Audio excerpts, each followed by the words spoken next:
बीएमसीचे जे एम्प्लॉईज आहेत, ओके, किंवा पोलीस दल आहे किंवा आपली ज्युडिशरी आहे, ओके, किंवा जे बीएमसीचे सगळे म्हणजे शिक्षक म्हणा, क्लर्क म्हणा, याच्यामध्ये असा रूल का नाही येऊ शकत जे महाराष्ट्रीयन आहेत, सेकंड जनरेशन किंवा थर्ड जनरेशन, म्हणजे ज्याचे वडीलच नाही, ज्याचे आजोबा पण महाराष्ट्रामध्येच होते, तर अशाच व्यक्तीला बीएमसी मध्ये जॉब मिळणार. जर असं झालं, जे गव्हर्नमेंट जॉब्स आहेत तर ते फक्त सेकंड जनरेशन किंवा थर्ड जनरेशन महाराष्ट्रीयन लोकांनाच मिळाले, तर शक्यता आहे ना की ऍटलिस्ट गव्हर्नमेंट जॉब मिळाला तर एक सर्टन सॅलरी असते, थोडी वरची कमाई असते, तर त्या अनुषंगाने मग ऍटलिस्ट ती माणसं तरी मग मुंबई अफोर्ड करू शकतील.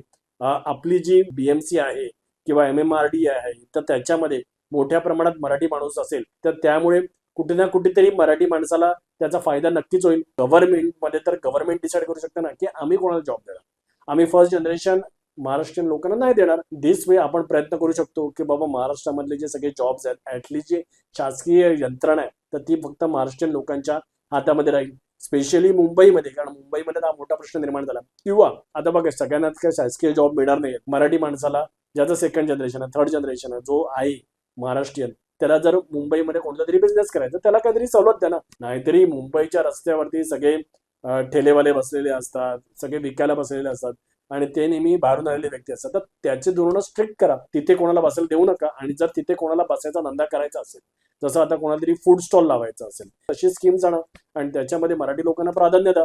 संपूर्ण व्हिडिओ पाहण्यासाठी प्रगत लोके टॉक्सच्या यूट्यूब चॅनेलला व्हिजिट करा.